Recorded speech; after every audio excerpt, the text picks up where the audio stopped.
अस्सलाम वालेकुम, मैं हूं मासूल और आप देख रहे हैं क्रिप्टो फिगर। आज की इस वीडियो के एंड में थोड़ा सा बिटकॉइन 218K को दोबारा से डिस्कस करेंगे, जो कि 4 दिन पुरानी वीडियो है।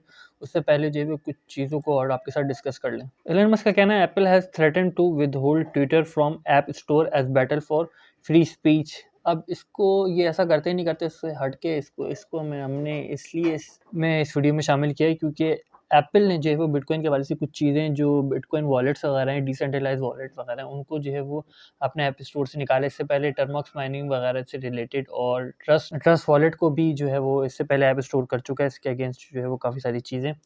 तो ज़ाहिर सी बात है कि एप्पल की जो भी टेक्नोलॉजी होगी, ऐप स्टोर की टेक्नोलॉजी होगी, वो कहीं न कहीं लड़ती हुई नज़र आएगी आगे डिसेंट्रलाइज़ सिस्टम से, और ये चीज़ एप्पल को थ्रेट पहुँचा सकती है। सेम उसी तरीके से जिस तरीके से नोकिया के साथ हुआ था। नोकिया के साथ कुछ इस तरीके से हुआ था कि नोकिया सैम्बियन पे जो है वो स्ट्रिक्ट हो गया था, रिस्ट्रिक्ट कर लिया था अपने आप को, और गूगल की जो इनोवेशन थी गूगल एंड्रॉयड की, उसको उसके अगेंस्ट हो गया था। अपने अंदर कोई इनोवेशंस, कोई चेंजेस नहीं ला रहा था, और साथ में जो है वो अगेंस्ट था ये गूगल एंड्रॉयड सिस्टम जो ओपन सोर्स सिस्टम था। सेम उसी तरह की सिचुएशन जो है वो ऐप स्टोर और आईफ़ोन जो है वो करते हुए नज़र आएँगे एप्पल, कि वो यही कर रहे हैं कि डिसेंट्रलाइज़ सिस्टम एक पर्टिकुलर चीज़ के अगेंस्ट जो है वो काफ़ी स्ट्रिक्ट एक्शन ले रहे हैं, उसको जो है वो अपने अंदर जो है वो आने नहीं दे रहे। अदर कि कोई फिक्स्ड पॉलिसी या कोई डिफरेंट कुछ भी कर सकते हैं, कोई नई स्ट्रैटेजी बना सकते हैं। तब ज़ाहिर-सी बात है, जिसको क्रिप्टो डिसेंट्रलाइज़ सिस्टम में कुछ करना है, उसको ना चाहते हुए भी जो है वो एप्पल को छोड़ना पड़ेगा। आइदर वो यूज़र या तो एंड्रॉयड पे जाएगा, या फिर कोई तीसरी ऐसा जो है वो कॉम्पिटिशन मार्केट में आ जाएगा जो कि security with plus crypto decentralize app जो है वो प्रोवाइड करेगा। तो यहाँ पे स्पेस बनती है एक तीसरे प्रोडक्ट के आने की। अगर इस किस्म का कोई प्रोडक्ट लॉन्च होता है, तो उसमें इनिशियली जो है वो उसको रिव्यू करना काफ़ी ज़्यादा जो है वो बेहतर रहेगा। अब नेक्स्ट देख लेते हैं, Genesis creditor hire lawyer to find way to prevent in crypto brokerage bankruptcy. ये 30 नवंबर की खबर है। इससे पहले देख लें तो कुछ इन्होंने फाइनेंशियल बैंकर्स को हायर किया था। तो ज़ाहिर सी बात है, इस किस्म की खबरें आती हैं, बैंकिंग चैप्टर को फाइल करने से पहले कोशिश की जाती है, और इन्हीं खबरों के आने के बाद जो है वो फाइनली ये एक खबर आती है कि जो है वो फर्म, जो पर्टिकुलर फर्म है, उसने बैंक्रप्सी का जो चैप्टर 11 होता है वो यूएस की कोर्ट में जो है वो फाइल कर दिया है। तो चांसेस इस वक्त यही लगते हैं जेनेसिस की वो बैंक्रप्सी फाइल कर देगी, ऑल्दो कि उसके बाद फिर क्रिप्टो की सिचुएशन थोड़ी बहुत क्रिटिकल नज़र आएगी शॉर्ट को लिक्विडेट करने के बाद। इसके बाद हमें नजर आता है, security exchange commission strategy plan crypto initiative among top priorities over the next 4 years, जो 2026 तक इनकी टॉप प्रायोरिटीज में रहेगा, जो कि एक लंबा ड्यूरेशन है। लेकिन इतना ड्यूरेशन जो है वो, इतना लंबा ड्यूरेशन रखना फिजिबल नहीं है टॉप प्रायोरिटीज़ के लिए। टॉप प्रायोरिटीज़ में रखा सही बात है, लेकिन इनको एक्शंस जो है वो इसी साल लेने पड़ेंगे कि बिटकॉइन की हाल्विंग से पहले। बिटकॉइन की हाल्विंग से पहले अगर रेगुलेशंस हो जाती है यूएसए में, तो सिचुएशन सही रहेगी। उस हिसाब से मार्केट कंज्यूम कर जाएगी, उस प्रेशर को भी कंज्यूम कर जाएगी, और बिटकॉइन की हाल्विंग ज़ाहिर-सी बात है कि हाइप क्रिएट करती है, तो वो चीज़ें नज़र नहीं आएँगी। अगर बिटकॉइन की हाल्विंग हो जाती है, बिटकॉइन नेक्स्ट बुल रन देख लेता है, उसके बाद अगर क्रिप्टो रेगुलेशन इस किस्म की चीज़ें होती हैं और ग्रे स्केल की लिस्टिंग वगैरह होती है, तो बिटकॉइन हाईली फ्लक्चुएटेड होगा। बहुत ज़्यादा प्राइस ऊपर जाएगी, बहुत ज़्यादा प्राइस जो है वो नीचे जाएगी, इन खबरों के आने की वजह से, क्योंकि ये बिटकॉइन के बेसिक फंडामेंटल्स को चेंज कर नहीं सकते, कहीं न कहीं इम्पैक्ट करेंगे। साथ में जो है वो जो डिफरेंट क्रिप्टो करेंसीज़ है, उनमें भी काफ़ी ज़्यादा इम्पैक्ट हमें नज़र आएगा, क्योंकि ज़ाहिर-सी बात है वो कहीं न कहीं उनकी बेसिक जो उनकी जो बुनियाद है, उस हिसाब से वो या तो सिक्योरिटी एक्सचेंज कमीशन में रजिस्टर्ड होंगे, या फिर कमोडिटी फ्यूचर ट्रेडिंग कमीशन में अप्लाई करेंगे। और जो यूएसए में रजिस्टर्ड नहीं है, जैसे प्राइवेसी कॉइन्स वगैरह, उनका फिर जो है वो हमें उनकी हाइप भी जो नज़र आएगी, जो टोटली डिसेंट्रलाइज्ड है। Wharton investor Mark Moss expected bitcoin to fall 10,000। इसको हमने पहले भी डिस्कस किया है, जून से डिस्कस करते हुए आ रहे हैं। बिटकॉइन जो है वो इस रेंज तक आ सकता है, और इस रेंज की वजह से 600 moving average weekly time frame का है। अगर आप सिर्फ टेक्निकल एनालिसिस को देखें, बाकी फंडामेंटल्स को देखें, न्यूज़ को देखें, खबरों को देखें, तो रियल क्योसकी हो गया, पीटर स्किफ हो गए, मल्टीपल लोग जो है इस किस्म की खबरें कह रहे हैं। लेकिन इन खबरों के आने के बाद तकरीबन 1 महीना या 2 महीने बाद जो है वो, कभी-कभार 3 महीने बाद जो हमें ये सिचुएशन नज़र आती है। जैसे कि रियल क्योसकी की खबर हमने आपके साथ जो है वो जून के मिड में शेयर की थी, या जुलाई के शुरू में शेयर की थी, जिसके बाद बिटकॉइन जो है वो 24-22 हज़ार से ऊपर भी गया है, जिसके बाद जो है वो, तो ज़ाहिर-सी बात है, कहीं न कहीं जब बिटकॉइन 22 हज़ार से ऊपर जा रहा है, उस दौरान रियल क्योसकी ने कहा कि बिटकॉइन जो है वो दोबारा से 17,000 से नीचे जो है वो जा सकता है। अगर नहीं जाएगा तो वो इंतज़ार करेंगे उसके और ज़्यादा जो है वो ट्रेडर्स की कैपिचुलेशन का, यानी कि जो वीक ट्रेडर है उसको छोड़ के जाने का। वैसे ही हुआ, लेकिन 2 या 3 महीने के बाद हुआ। तो इस किस्म के जो बड़ा इन्वेस्टर होता है, कोई बड़ी पर्सनैलिटी प्रेडिक्शन करती है, तो वो प्रेडिक्शन हमें 2 या 3 महीने बाद, या कम से कम 4 महीने बाद, जो या 3 महीने तो मिनिमम होते हैं, क्योंकि एक क्वार्टर चेंज होता है। तो हमें ये तमाम चीज़ें होती हुई नज़र आती हैं। ये ओवरऑल सिचुएशन है एस&पी 500 इंडेक्स की। वर्ल्ड वाइड थोड़ी सी सिचुएशन देख लें तो China out of the way जाके परफॉर्म कर रहा है। ओवरऑल जो चाइना की सिचुएशन है, उसमें चाइना की परफॉर्मेंस बहुत ही ज़्यादा क्रूशियल परफॉर्मेंस है, ये कहीं न कहीं थ्रेट करेगी यूएसए को, और यूएसए को ये एहसास कहीं न कहीं होगा कि उनको जो है वो इंटरेस्ट रेट इस तरीके से हाई नहीं करना चाहिए था, क्योंकि चाइना के हालात बहुत बुरे हैं, कोविड है, साथ में डिफरेंट चीज़ें वहाँ पे चल रही हैं, और उसके अगेंस्ट जो इंटरनेशनल मीडिया है वो उसका प्रोपेगेंडा भी जो है वो उसके अगेंस्ट बहुत अच्छी तरीके से काम कर रहा है। लेकिन उसके बावजूद भी जो है चाइना की स्टॉक इतना अच्छा परफॉर्म करे, तो कहीं न कहीं जो है वो इनको एप्रिसिएशन देनी चाहिए। नेक्स्ट हमें क्या नज़र आता है कि फ्यूचर इंडिसेस इस वक्त ओपन है। अगर ये सिचुएशन होती, फ्यूचर इंडिसेस ओपन है, 200 कैप नेगेटिव है और कुछ कैप परफॉर्म कर रहे हैं, कुछ नहीं परफॉर्म कर रहे, तो सिचुएशन क्रिटिकली होती है, मार्केट ने करेक्शन लेनी ही होती है, और प्रोबेबली ऐसा 100 में से 80 दफ़ा ऐसा, 70 दफ़ा ऐसा ही होता है। सेम वही सिचुएशन हमें मेजर इंडिसेस में नज़र आती है। अगर नहीं होगा या एक्सचेंज होना शुरू हो जाएगा, तो हम आपको उसके साथ जो ज़रूर शेयर करेंगे। 600 मूविंग एवरेज जो 1 आवर का, उसको भी जो है इस वक्त S&P 500 इंडेक्स फॉलो अप कर रहा है, उसकी सपोर्ट के साथ जो वो चल रहा है, और उसकी सपोर्ट तोड़ी तो S&P 500 इंडेक्स बहुत बुरी तरीके से जो क्रैश करेगा। इन तमाम चीज़ों को ज़रूर नज़र में रखिएगा। इतनी ज़्यादा चीज़ें होती हैं, सबको एक-एक करके डिटेल डिस्कस करेंगे तो वीडियो जो है वो 20-25 मिनट से ऊपर की हो जाती है।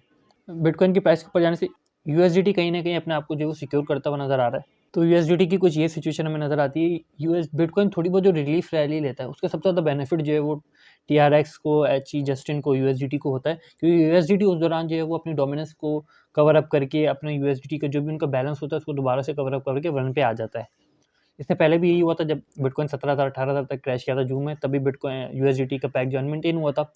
फिर दोबारा से जब तक बिटकॉइन की रिलीफ रैली रही है, तब तक यूएसडीटी अपने आप को मेंटेन कर लिया, और फिर नेक्स्ट क्रैश के लिए जो वो तैयार हो गया। तो इस तरह का जो बिहेवियर है बिटकॉइन का, वो कहीं न कहीं बहुत ज़्यादा फ़ेवर करता है यूएसडीटी को, ऑल्दो कि वो फ़ेवर जो है वो बीयूएसडी नहीं लेता, क्योंकि बीयूएसडी की बर्निंग वगैरह बाइनेंस इस हवाले से अपने बीयूएसडी को काफ़ी ज़्यादा सिक्योर रखता है, क्योंकि अब नेक्स्ट अपॉर्चुनिटी लोगों के पास जो यूएसडीटी के बाद जो बीयूएसडी की है, तो बाइनेंस की पूरी कोशिश है कि बीयूएसडी के हवाले से किसी किस्म की बुरी खबर जो मार्केट में ना आए।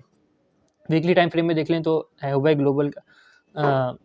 ग्लोबल का HT coin, ape coin, doge coin हमें परफॉर्म करते हुए नजर आते हैं, एफटीएम भी परफॉर्म करते हुए नजर आता है। और मार्केट कैप वीकली के हिसाब से देख लें तो यूएसडीटी का बड़ा हमें वॉल्यूम नज़र आता है, यूएसडीटी का भी बड़ा वॉल्यूम नज़र आता है, साथ में बीएनबी का नज़र आता है। बीयूएसडी का उतना बड़ा वॉल्यूम जो है वो नहीं है, इसको दोबारा से एक दफ़ा और कंसिडर कर लेते हैं। ये ओवरऑल सिचुएशन है बीयूएसडी की। एक्चुअल बाय फ्लो देख लें तो यूएसडीटी से अच्छी खासी अमाउंट जो है वो बीटीसी में हमें जाती हुई नज़र आ रही है, और बीयूएसडी का इतना ज़्यादा रोल जो है स्टिल मार्केट में नहीं, मीन्स दैट कि बाइनेंस इनएक्टिव है इस करंट सिचुएशन में। और सेलिंग प्रेशर में देखें तो बीटीसी जो बाइनेंस एक्सचेंज था वो सेल ऑफ हो रहा है बीयूएसडी में, मतलब इस वक्त अगर बिटकॉइन करेक्शन ले रहा है तो थ्रू बाइनेंस एक्सचेंज जो वो ले रहा है, बाकी अमाउंट जो है वो हमें बीयूएसडी से निकलती हुई यूएसडीटी में जा रही है, जो कि हमने इससे पहले भी आपके साथ डिस्कस किया था। इसका वाइस वर्सा जो है वो हो रहा था, यूएसडीटी की अमाउंट निकल के जो बीयूएसडी में आ रही थी।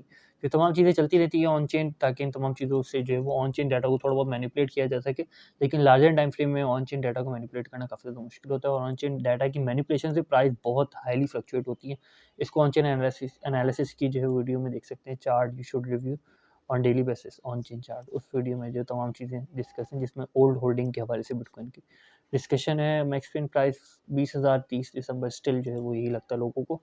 ये वो सिचुएशन है S&P 500 इंडेक्स की, और 600 मूविंग एवरेज जो है वो आवरली में इस पोजीशन पर है, कुछ इस तरीके से। यहाँ पर मैं ओपन कर दूँ, मैं चाह नहीं रहा था इसको ओपन करना, लेकिन मैं जो है वो कर देता हूँ। तो ये सिचुएशन अगर यहाँ से क्रैश लेता तो बहुत बुरा क्रैश होगा, सेम इस पोजीशन वाला। मल्टीपल टाइम जो है वो 600 मूविंग एवरेज की हेल्प से जो है वो ये चलता हुआ आता है आवरली टाइम फ्रेम में। तो ज़ाहिर सी बात है कि इसको अगर क्रैश करता है, इससे नीचे जाता है, तो फिर इस गैप को फिलअप करेगा, और ये गैप यहाँ तक का गैप है, तकरीबन 3736 का गैप है, तो अच्छी खासी करेक्शन होगी, और उसकी करेक्शन 1 या 2 दिन बाद ये फौरी जो है हमें क्रिप्टो में लाजमी नज़र आएगी, लेकिन शॉर्ट को लिक्विडेट करने के बाद, क्योंकि ओवरऑल सिचुएशन देखें तो यूएसडीटी जो है वो उस तरीके से कोई क्लियर डायरेक्शन नहीं दे रहा कि यूएसडीटी की डोमिनेंस जो है, यानी कि जो डॉलर करेंसी इंडेक्स है जो यूएसए का, वो जो है वो नीचे कहीं आता हुआ नज़र आ रहा है। अब थोड़ा सा और क्लियर कर लेते हैं सिचुएशंस को। तो बिटकॉइन हमें कुछ इस ये पोजीशन में बिटकॉइन की नज़र आती है। अब हमने वीडियो के शुरू में कहा था बिटकॉइन 218 के को थोड़ा सा डिस्कस कर लेंगे, तो हमें यहाँ तक जाता हुआ नज़र आ रहा है 17101 तक बिटकॉइन। एक विग आई, और विग के बाद जो ये नीचे आ गया। अब कहने को तो ये सिंपल एक कैंडल नज़र आती है, 3 कैंडल्स, और ये नीचे आ गया, और आरएसआई यहाँ तक चला गया। ज़ाहिर सी बात है आरएसआई से 80 चला जाएगा तो हमें करेक्शन नज़र आएगी, यहाँ आ गया। ओवरऑल हुआ क्या है, तो उसको थोड़ा सा डिस्कस करने से पहले थोड़ी सी लिक्विडेशन देख लेते हैं, फिर उसको जो है वो इसी के साथ डिस्कस कर लेंगे। उन्हें सारे करीब अकाउंट लिक्विडेट हुए, शॉर्ट उस तरीके से लिक्विडेट नहीं हुए, मतलब हायर चांस है, और हमें बड़ी लिक्विडेशन फ्लक्चुएशन नज़र आ सकती है, आइदर वो लॉन्ग में भी हो सकती है। अब सिचुएशन देख लें जो मुझे बुरी नज़र आ रही है, क्रिटिकल नज़र आ रही है। अगर आप देखें तमाम एक्सचेंजेस से बीटीसी एग्जिट हैं, सिर्फ ओकेएक्स एक्सचेंज और हुबाई ग्लोबल में जो है वो हमें बीटीसी नज़र आते हैं, जिस वजह से एचटी कॉइन काफ़ी अच्छा परफॉर्म कर रहा है, लेकिन ओकेएक्स में परफॉर्मेंस हमें क्रिप्टो बबल में जो है उस तरीके से नज़र नहीं आ रही जिस तरीके से एचटी की नज़र आ रही है।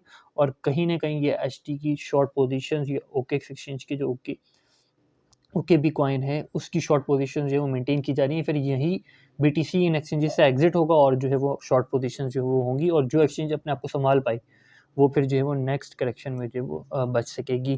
क्योंकि ज़ाहिर सी बात है, जो बड़ी वेल्स होती हैं, इंस्टीट्यूशंस होते हैं, ये एक दूसरे इंस्टीट्यूशंस को जो खाने की कोशिश करते हैं। जैसा एफटीएक्स में हमें नज़र आया कि बिटकॉइन बाइनेंस ने इंतज़ार किया कि वो एफटीएक्स अल्माइडा रिसर्च जो है वो अपनी लिक्विडेशन के करीब करीब पहुंच जाए, तब जो है वो बाइनेंस जो है वो अपने एफटीटी कॉइन्स को जो सेल ऑफ करना शुरू करे। उसने उस टाइम पे सेल ऑफ शुरू किया और ज़ाहिर सी बात है कि फिर हमें एफटीएक्स का जो है वो हाल नज़र आया। कहने को इनिशियली ऑन पेपर देखें तो बहुत अच्छी सिचुएशन है ओकेएक्स एक्सचेंज की भी और हुबाई की भी, लेकिन अगर आप थोड़ा-सा प्रीवियस हिस्ट्री के हिसाब से देखें, ओवरऑल जो सिनेरियो चलता हुआ आ रहा है टेलर लूना यूएसडीटी के हिसाब से कंपेयर करें, तो कहीं न कहीं जो है वो एक क्यूरियोसिटी होती है। ज़ाहिर-सी बात है, जब इन्वेस्टर सारी एक्सचेंजेस से निकल रहा है, तो इन 2 एक्सचेंजेस में क्यों आ रहा है, जबकि हुबाई ग्लोबल के हवाले से रिसेंटली काफ़ी सारी खबरें जो है वो नेगेटिव रही हैं। ओकेएक्स एक्सचेंज खामोश एक्सचेंज आप इसको कंसीडर कर सकते हैं। ये काफ़ी ज़्यादा जो न्यूज़ में आने से अपने आप को सेव रखती है, सिक्योर रखती है, तो और खामोशी से एक तरीके से काम करने वाली जो एक्सचेंज जिसको आप कंसीडर कर सकते हैं, जो कि स्लोली ग्रेजुअली अपने आप को जो 5th नंबर पे जो है वो ये ला चुकी है इस वक्त।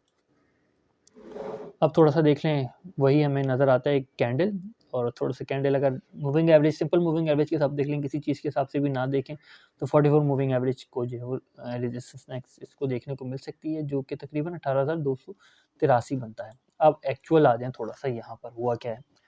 तो ये बाइंग प्रेशर हमें यहाँ नज़र आता है, फिर हमें यहाँ पे एक वेग नज़र आती है। अब देखें ज़रा इस पूरी वेग के अंदर वॉल्यूम कितना है, तो हमें कोई वॉल्यूम नज़र नहीं आता। इसको मैं कुछ इस तरीके से आपके साथ शेयर कर दूँ थोड़ा-सा। हाँ, तो यहाँ पर देख लें ज़रा, यहाँ हमें मल्टीपल वॉल्यूम नज़र आते हैं। इसको देखें तो विग में भी हमें वॉल्यूम नज़र आता है, ठीक है। अब इस कैंडल की सिचुएशन देख लें तो हमें ये सिचुएशन ओवरऑल आपको क्लियर होती हुई इस वक्त तक जो है वो नज़र आ चुकी होगी कि सिचुएशन एक्चुअली हुई क्या है। हमें वॉल्यूम जो है वो किस पोजीशन पे, किस जगह पे जो है वो नज़र आता है। तो ओवरऑल ये सिचुएशन है, और उसके बाद हमें एक सेलिंग प्रेशर नज़र आया। मल्टीपल वॉल्यूम देखें तो वॉल्यूम 16,800 से आना शुरू हुआ और इसी रेंज तक रहा है, तकरीबन 17,200 17,025 तक। उसके बाद हमें मार्केट ने एक बिग ली करेक्शन ली, दोबारा से मार्केट जो इस रेंज में है। अब इसको एक्सो चार्ट में देख लें तो ऐसी बात है, पॉइंट ऑफ कंट्रोल इस रेंज में मेंटेन करने की कोशिश की जा रही है ताकि बिटकॉइन इसी रेंज में रहे। अब वीकली टाइम फ्रेम में देख लें तो ऐसी बात है कि बहुत मुश्किल रहेगा 300 मूविंग एवरेज को जो है बिटकॉइन के लिए क्रॉस करना। अब करता ही नहीं करता, आने वाला वक्त जो है वो क्लियरली हमें बता देगा कि ऐसी बात है। ऑर्डर बुक से ही इन तमाम चीज़ों का अंदाजा पहले लगा सकते हैं कि पब्लिक चाहती समझती भी है कि बिटकॉइन वहाँ तक जाएगा नहीं जाएगा। रेजिस्टेंस 18,000 पे बिटकॉइन की मैक्सिमम है, उसके बाद 20,000 पे भी हमें रेजिस्टेंस नज़र आती है, और बिटकॉइन की बाइंग अपॉर्चुनिटी नेक्स्ट सपोर्ट गिरते हुए तकरीबन 12,000 पे बिटकॉइन को अच्छी सपोर्ट जो है वो मेंटेन होगी, बिटकॉइन को मिलेगी। अब सिचुएशन देख लें ज़रा, ये ऑर्डर्स लगे हुए हैं यहाँ से यहाँ तक, तो हमें नज़र आता है 17,300, 17,500, 17,800, 18,000 तक ये मल्टीपल ऑर्डर्स हैं। जैसे-जैसे बिटकॉइन ऊपर जाता रहेगा, हैवी बाय होगी, तो उसी तरीके से बिटकॉइन के ऑर्डर्स जो हैं वो हिट होंगे, सेलिंग ऑर्डर, और एक विक की सूरत में ये सूरत जो कि ये जैसे ये सिचुएशन थी क्रिएट करेगा। अब बिटकॉइन यहाँ से गिरता है तो नेक्स्ट सपोर्ट बिटकॉइन को कहाँ मिलेगी? 15,800 पे, जो कि ये रेंज होगी। अब इसको इस तरीके से समझ लें, हमें नज़र आता है 130 बिटकॉइन सेल ऑफ के लिए, 164 बिटकॉइन सेल ऑफ के लिए, 34 बिटकॉइन सेल ऑफ के लिए। अब यहाँ पे बाय अपॉर्चुनिटी के लिए 353 बिटकॉइन मौजूद है। सपोज दैट कि बाय ऑर्डर हिट हो जाता है, बिटकॉइन यहाँ पे जाता है 16,700 पे जाता है और बाइंग शुरू हो जाती है। तो ज़ाहिर सी बात है कि जब तक इस रेंज पे बाइंग सेलिंग होती रहेगी तो दूसरा बंदा जो है बाय कर सकता है। लेकिन अगर उसने ये ऑर्डर लगाया है कि 16,700 से बिटकॉइन का बाय ऑर्डर शुरू हो जाए, बिटकॉइन की प्राइस जहाँ पे भी जाए वो बाय करता रहे, तो ज़ाहिर सी बात है कि इसको बाय करते-करते बिटकॉइन को, यानी कि 353 बिटकॉइन को बाय करते-करते तकरीबन बिटकॉइन की प्राइस 17,100 तक चली जाएगी। सपोज दैट कि अगर वो 500 बीटीसी बाय करता है तो बिटकॉइन की प्राइस 17,700 तक, और अगर ये रखें 600 बीटीसी बाय करता है या तकरीबन 500 भी अगर बाय करता है, इसको काउंट कर लें क्यूमुलेटिव में, तकरीबन 500 बनता है। वो एक साथ 500 बीटीसी बाय करता है तो बिटकॉइन की प्राइस 18,200 पे आ जाएगी। लेकिन वो एक साथ अगर 500 बीटीसी सेल ऑफ करता है तो 100 ये हो गए और 300 ये हो गए, 400 कुछ यही हो गया और 500, यानी कि अगर 500 बीटीसी सेल ऑफ होते हैं तो आपको लेफ्ट साइड पे नज़र आ रहा होगा पे बिटकॉइन की प्राइस आ जाएगी। लेकिन अगर बाइंग होती है 500 की तो बिटकॉइन की प्राइस जो है वो 17,000 18,000 से भी ऊपर जा सकती है कुछ इस किस्म के ऑर्डर्स में। तो सेम सिचुएशन इस तरीके से होती है, एक तरह की लैडर सपोर्ट बिटकॉइन को दी जाती है रेजिस्टेंस की सूरत में, और इस तरीके से जो वो क्रिएट होती है। ये सिर्फ क्रैकन एक्सचेंज के आप चाहो तो बाइनेंस का भी देख सकते हो, ज़्यादा रिटेल ट्रेड और इस किस्म की विक्स जो है वो बाइनेंस और FTX से जो है वो रिसेंट डेज में जो क्रिएट की गई हैं। अब इन तमाम चीज़ों को हमने उस वीडियो में जो है वो इस वीडियो में डिटेल डिस्कस किया था तकरीबन 4 दिन पहले, और ये तमाम चीज़ें जो है वो आप भी चाहो तो खुद ही इस पे स्टडी करके जो है उन तमाम चीज़ों को और ज़्यादा एक्सप्लोर कर सकते हो, क्योंकि ज़ाहिर सी बात है ये तमाम चीज़ें शॉर्ट टर्म की होती हैं। एक्चुअल उस टाइम जो हो रहा होता है वही होता है, क्योंकि ऑर्डर्स तो लगे रहते हैं 3-3 4-4 6-6 दिन तक जो है वो ये ऑर्डर्स लगे रहते हैं, और जिसके बाद मार्केट जो है वो वेरिएट करती है तो उन्हीं ऑर्डर्स के हिसाब से। लेकिन ऑर्डर हटने में जो है वो 1 सेकंड 2 सेकंड लगता है। सेम अगर हम देखें बिटकॉइन की प्राइस 15,000 तक आई, लेकिन जो बिटकॉइन के ऑर्डर्स थे जब बिटकॉइन ऊपर जा रहा था, बिटकॉइन 25,500 तक जो गया है बिटकॉइन, उस दौरान भी जो है बिटकॉइन के बाइंग ऑर्डर जो है वो एक्सो चार्ट टेंसो चार्ट पे जो हम आपके साथ शेयर करते थे, 15,000 पे भी बिटकॉइन के लोग बाइंग अपॉर्चुनिटी ढूंढते थे, 14,000 पे भी बाइंग अपॉर्चुनिटी ढूंढते थे जब बिटकॉइन 25,000 पे जा रहा था। तो कहीं ना कहीं वो ऑर्डर्स ने रिएक्ट करते हैं। अगर कोई किसी का माइंड सेट है, कोई बाइंग ऑर्डर लगाया हुआ, तो जरूर जाहिर सी बात है उसके दिमाग में कोई ना कोई चीज़ जो है वो चल रही होगी। तो कहीं ना कहीं तमाम चीज़ें साइकोलॉजिकल इम्पैक्ट ज़रूर रखती हैं, आइदर कि सच हो या झूठ हो। इन तमाम चीज़ों के बारे में आपकी जो भी राय कमेंट में ज़रूर मेंशन कीजिएगा। फिलहाल तक के लिए इतना ही। इस वकील को अपनी दुआ में याद रखिएगा। खुदा हाफ़िज़ व नासिर फ़ी अमानिल्लाह।